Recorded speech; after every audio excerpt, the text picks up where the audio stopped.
सोचिए, आपके साथ सब कुछ बर्बाद हो जाए, नौकरी, परिवार, पैसा, और कोई कहे जो हुआ अच्छा हुआ, तब आप क्या करेंगे? क्या ये वाक्य सिर्फ दिल बहलाने के लिए है या इसमें ब्रह्म ज्ञान छिपा है? ओम। क्यों कहा गया है जो हुआ अच्छा हुआ? गीता से सीखें। सब कुछ बिखर गया। कहानी का नायक आरव शर्मा, उम्र 34, मल्टीनेशनल कंपनी में मैनेजर, सब कुछ परफेक्ट, नौकरी, परिवार, गाड़ी, मकान। एक दिन अचानक कंपनी में छंटनी हुई और आरव को बाहर कर दिया गया। उसी दिन पिता की तबीयत बिगड़ी और अस्पताल में भर्ती होना पड़ा। सिर्फ एक हफ्ते में बैंक अकाउंट खाली, ईएमआई रुकी, पत्नी का भरोसा हिला और आरव डिप्रेशन में चला गया।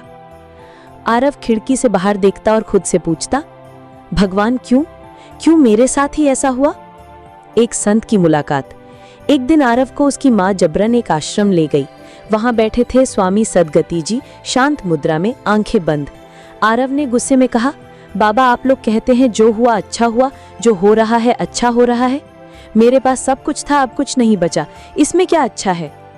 स्वामी जी मुस्कुराए और बोले, बेटा क्या तुम जानते हो अर्जुन ने भी युद्ध से भागने की बात कही थी? तब श्री कृष्ण ने गीता में कहा था, तुम्हें केवल कर्म करना है, फल पर अधिकार नहीं है, और यही गीता का मूल है।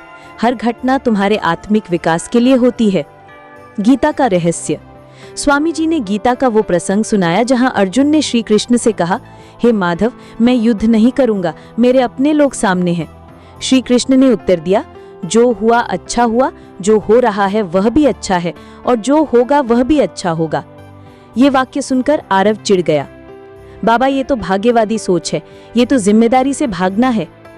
स्वामी जी गंभीर हुए और बोले, नहीं आरव, ये भागना नहीं, ये स्वीकार करना है। स्वीकार करने के बाद ही व्यक्ति कर्म कर सकता है। जब तुम वर्तमान को स्वीकार करते हो तभी तुम आगे बढ़ने की ताकत पाते हो। परिवर्तन की शुरुआत। आरव ने धीरे धीरे ध्यान करना शुरू किया। गहराई में जाकर उसने खुद से पूछना शुरू किया, क्या मैं अपने काम से खुश था? क्या मैं हर दिन मशीन की तरह नहीं जी रहा था? क्या पिता के साथ समय बिताने का कभी मौका मिला? धीरे धीरे उसकी आंखें खुलने लगी। उसने एक ब्लॉग शुरू किया, रीस्टार्ट विद गीता। लोग उसकी कहानी पढ़कर प्रेरित होने लगे। एक पब्लिशिंग कंपनी ने उसे ऑफर दिया किताब लिखने का। पिता की तबीयत में सुधार हुआ, परिवार फिर एकजुट हुआ। अब आरव का जीवन पहले से ज्यादा समृद्ध था, आत्मा से। एक दिन एक युवक आश्रम आया। वो टूटा हुआ था, उसी तरह जैसे आरव 1 साल पहले था। उसने गुस्से में पूछा, बाबा मेरे साथ सब कुछ बर्बाद हो गया और लोग कहते हैं जो हुआ अच्छा हुआ, क्या आप भी यही कहेंगे?